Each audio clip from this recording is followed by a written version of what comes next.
Hi, good morning. It's 17th of October 2020 and it's 2:30 in the morning, and I have to do this video because I asked the Lord for confirmation if I should continue with this series that I'm making, and He has confirmed it, and I've put the confirmation in the description box if you're interested to see it. So this will probably be the final video about the sixth seal, and this one relates to Sukkot, or the Feast of Tabernacles, and I will make a playlist and put all the related videos in that playlist for you to have a look, and there will be extra ones in there as well that were confirmations. There's been so much confirmations that I was intending to put it all in one video, but I actually get very overwhelmed when there's too many pieces to connect. I can connect them all in my brain, but when it comes to making videos, I get a little bit befuddled and overwhelmed. So I have to make it more simple. So I will start with a video, a revelation that was given to Brother Gunnar 4 years ago regarding Sukkot and the first fruits harvest. And then I'll go on to a dream that my son received 2 years ago. Hi, Shabbat Shalom. It's Saturday here in Norway now, and Sabbath. I want to share something. I've not been holding on to it. I've more been distracted not to share it. But anyway, God revealed something very amazing to me a few weeks ago, and it's a new season for new revelation. God is unsealing many things that have been sealed. He also showed me things in scripture that just blow my mind. It's so amazing. He has opened many things that has been sealed, and as we are so close to the great changes, the Lord is revealing about everything. He's bringing people together. The Feast of Tabernacle, Sukkot, is a harvest festival. It's the most joyful festival of all the holy feasts. It's a feast that is celebrated 7 days, and it's a celebration of the harvest. And this particular time is especially a fruit harvest. They harvest the fruit in Israel. And a few weeks ago, God revealed something very amazing to me. I have seen it, I have read it over and over again, but it has been sealed before my eyes. And one day, I had been studying the Bible all day from early morning, and He suddenly revealed, like He opened the scriptures for me. And we read in Amos.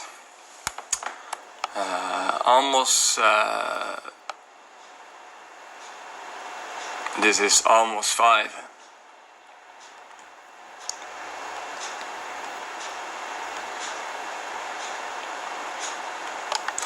Will not the day of the Lord be darkness, not light, pitch dark, and without a ray of brightness?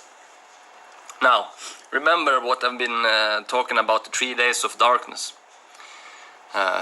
The 3 days of darkness will happen on a specific day. And here it reveals the specific day or feast when it will happen. God has revealed to many of us that the Revelation 12 sign will start to fulfill 23rd of September.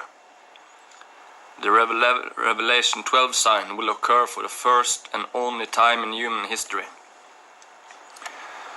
And the opening of the sixth seal is followed by 3 days of darkness shortly after the worldwide shaking. So the 3 days of darkness, it says, it will not the day of the Lord be darkness, not light, pitch dark without a ray of brightness. I think I know about over 50 scriptures that talk about 3 days of darkness. He goes on to say, I despise your religious festivals. Your assemblies are a stench to me. Even though you bring me burnt offerings and grain offerings, I will not accept them. Though you bring choice fellowship offerings, I will have no regards for them. Away with the noise of your songs, I will not listen to the music of your harps, but let justice roll on like a river, righteousness like a never-falling stream. Did you bring me sacrifice and offerings in the 40 years in the wilderness, people of Israel?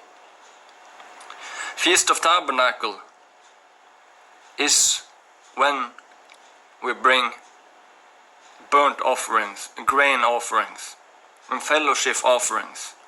This is the feast where we sing, where we play our harps, when we are joyful.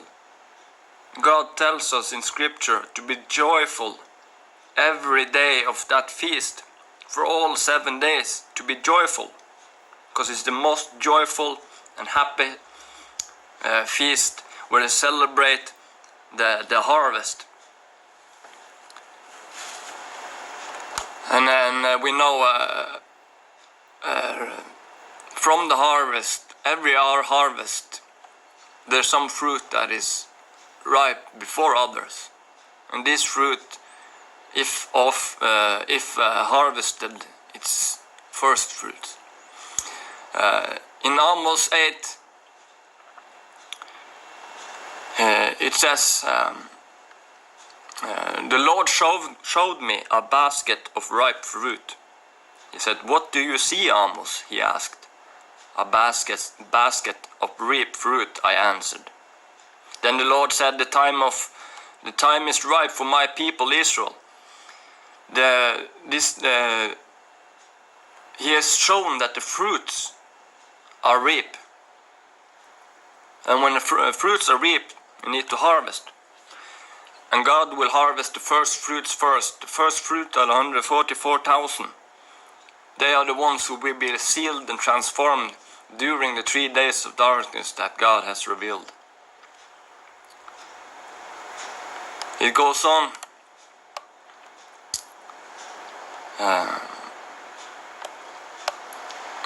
To say, we know the opening of the sixth seal is a worldwide shaking, 3 days of darkness, the stars falling like fruits from a fig tree in a storm, and the sky rolled together like a scroll, and every mountain and island move out of their place, and the rich and the kings of the earth, they go hide themselves in the mountains, in the bunkers, in the underground tunnel systems, in the underground cities. The prophet John didn't know what a bunker was. He described it as he saw it. He says, I will make the sun go down at noon and darken the earth in broad daylight. I will turn your religious festivals into mourning and all your singing into weeping. I will make all of you wear sackcloth and shave your heads. I will make that time like the morning for an only son, and the end of it like a bitter day.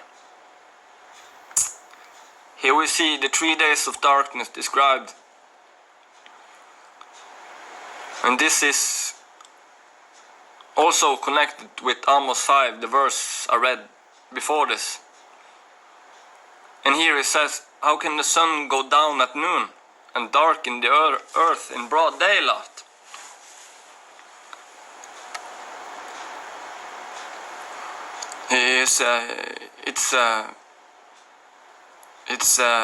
It's amazing how much is really written in the scriptures and how much He has revealed for us. We need to seek, we need to pray, we need to ask.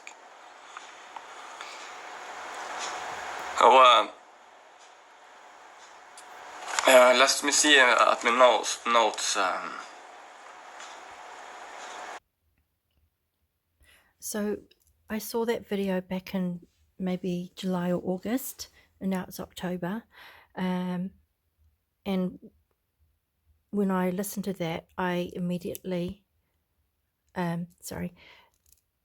record my son's dream from 2 years ago regarding this here pictured. It's trees on fire, and it's also a fall picture as well, autumn. But before I start playing that one,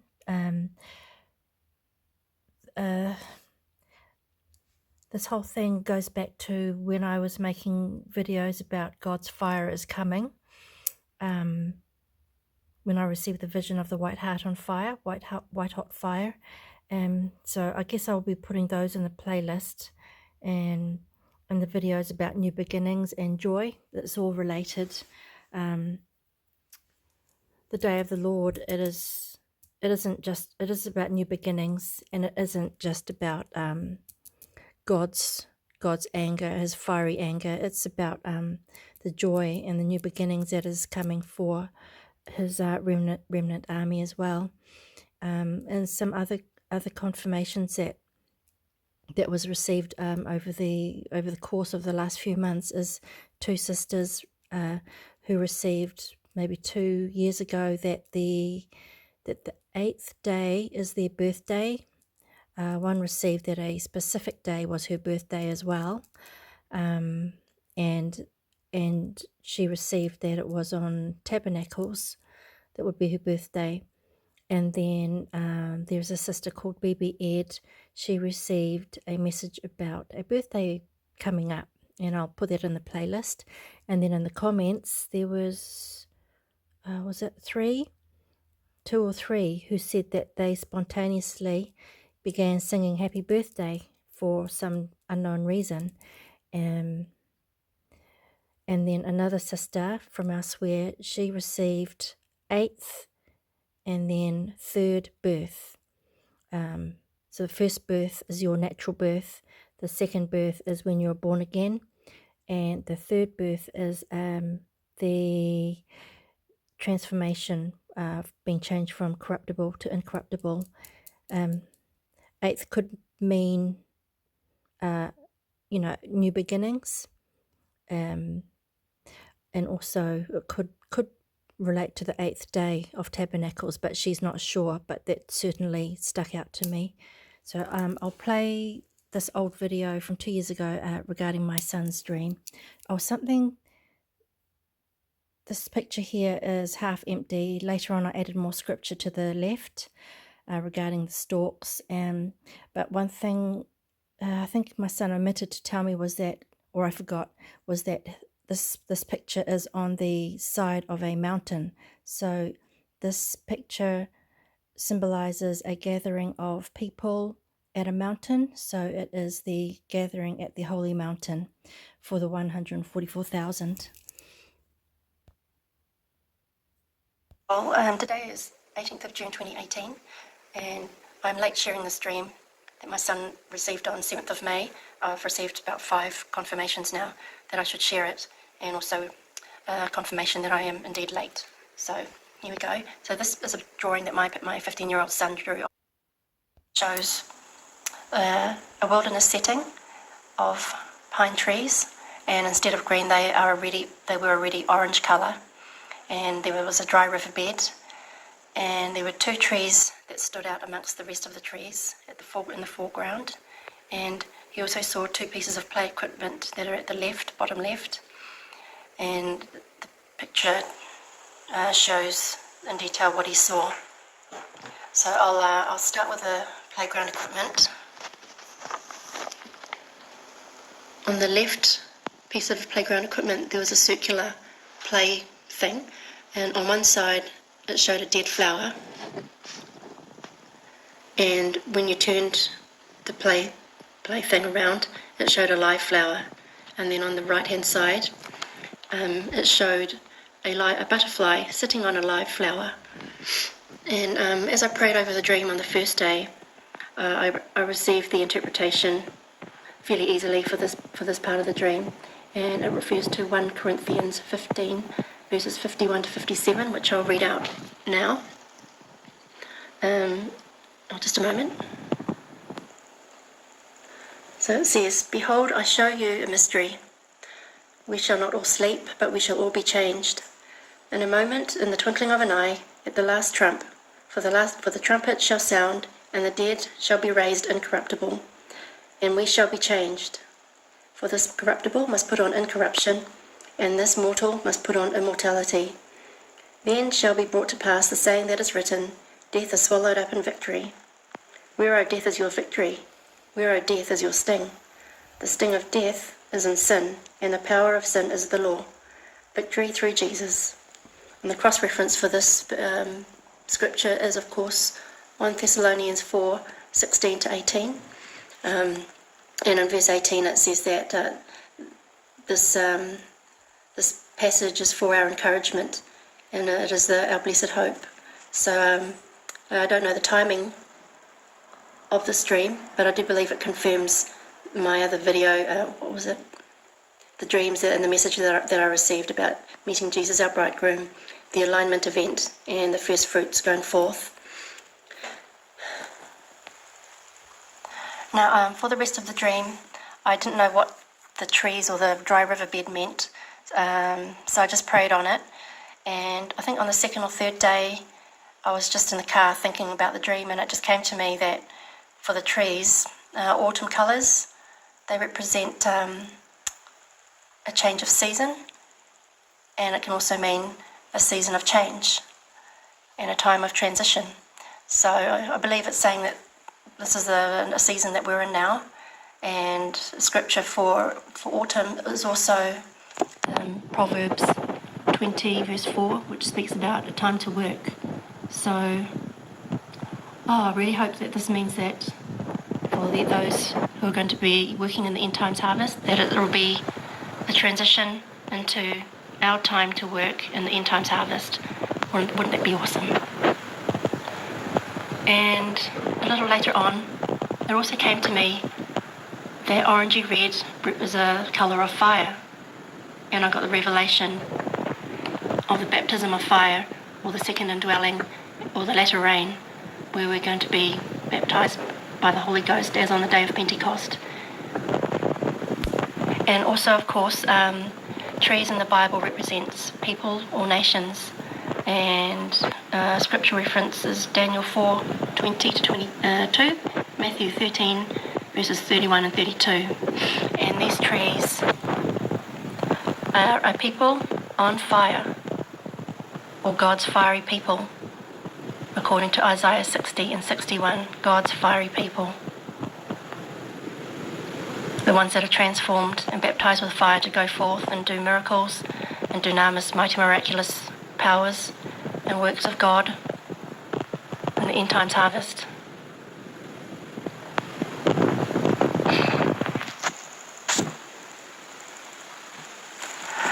I did some further research on trees, and in particular the fir pines.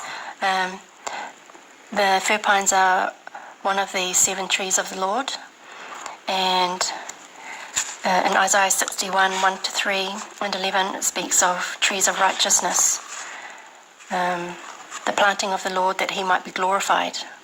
So we are his trees of righteousness, which will be used to glorify his name. We will preach good tidings to the meek, to proclaim the acceptable year of the Lord, to comfort those in the day of the vengeance of the Lord. And also Psalms 1 verse 3.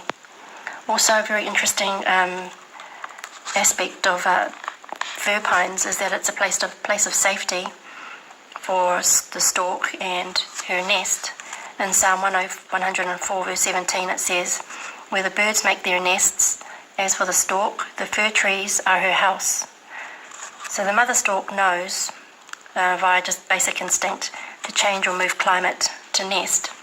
She moves for the protection of her young to a safe place in the top boughs of a tall fir pine.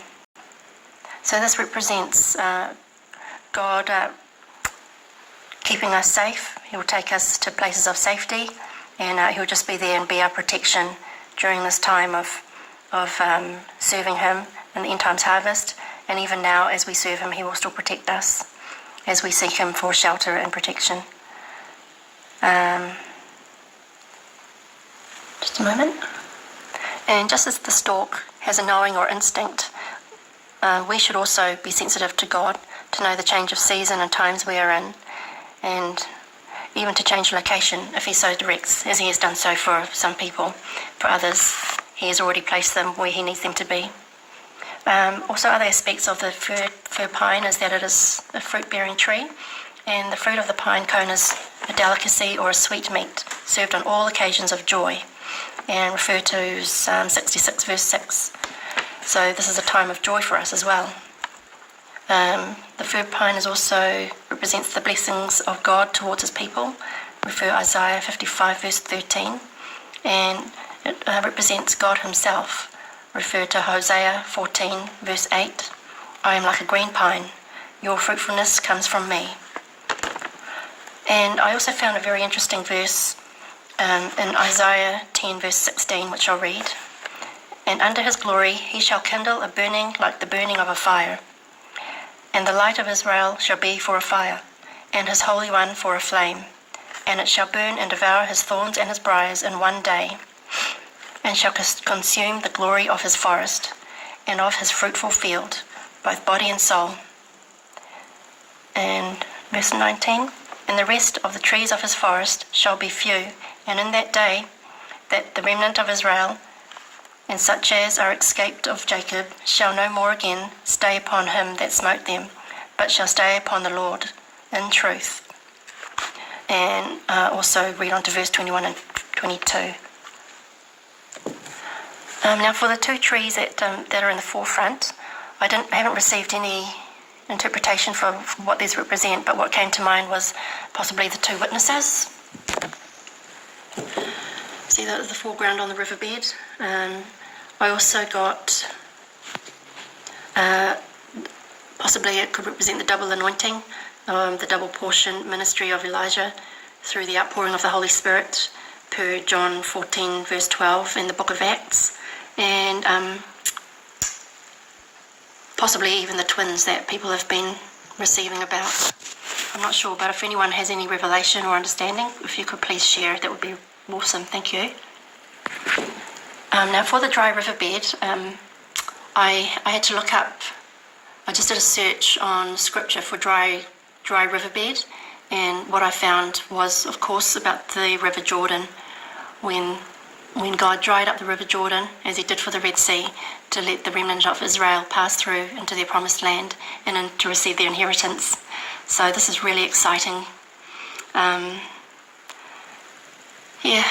I've received, four confirmations regarding River Jordan, and I was so excited, and I just knew I had to share this dream. So the verses, as you can see here, are the references, but I'll read out the main verse is Joshua 4 verse 23. It says, for the Lord your God dried up the waters of the Jordan before you had crossed, just as the Lord your God had done to the Red Sea, which He dried up before us until we had crossed. Also, Psalm 106 verse 9, it says, thus He rebuked the Red Sea and it dried up, and He led them through the deeps as through the wilderness. And of course, there's a wilderness setting here.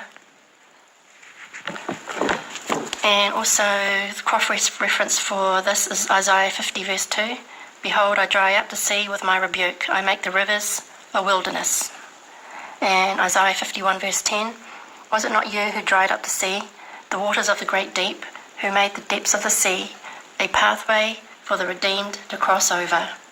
And I have underlined a pathway for the redeemed to cross over. And there's 5 or 6 or more verses regarding Jordan River and dry riverbed crossing. And of course this forest setting here represents the wilderness that we're in as well at the moment. Just as Israel went through the wilderness wandering for 40 years, we are in the wilderness until it's time for us to cross the River Jordan into our promised land, into God's rest, and to receive our inheritance. And I just got a really cool confirmation as well. I saw it on May 22nd on the channel For His Glory, and it's entitled A Story from Years Ago. And basically what it was a lovely old man. He was walking in a forest setting, i.e. the wilderness, and he was talking about seeing his old church on fire in the Holy Spirit. It wasn't literally on fire, but every time he passed by it, he saw flames coming up from the top of the church, and he knew that it was Holy Spirit fire. And this was confirmation that God's true remnant church, we're soon going to be on fire with the Holy Spirit, baptism of the Holy Spirit. So that's all. I think I've shared everything I need to about that dream. So it's just an amazing thing that God has given to a 15-year-old boy. And this is one of his most profound dreams. And it just speaks of so much of what is coming and what we can expect and hope for and be excited about and encouraged by. So I really hope this blesses you. And I just, pray that you'll be blessed in Jesus' name. Thank you. Bye. And one thing I overlooked was that this scene also represents a place of safety in the wilderness for the Revelation 12 woman. That's her place of protection.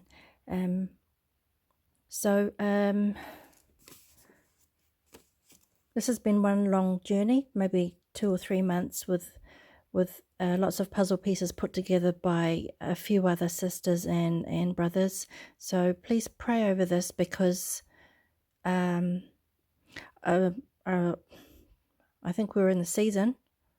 Gunnar was given the mandate to put out the warning and to sound the alarm, and it does bear witness with me with everything I've been receiving. So please pray over it and prepare spiritually is the first and foremost thing. And I mean, really, if nothing happens, then at least you are prepared, and spiritually first, and then physically. That's the main thing. And just remain for submission, obedience, and stay close to Jesus. Okay, God bless. Thank you for watching and listening.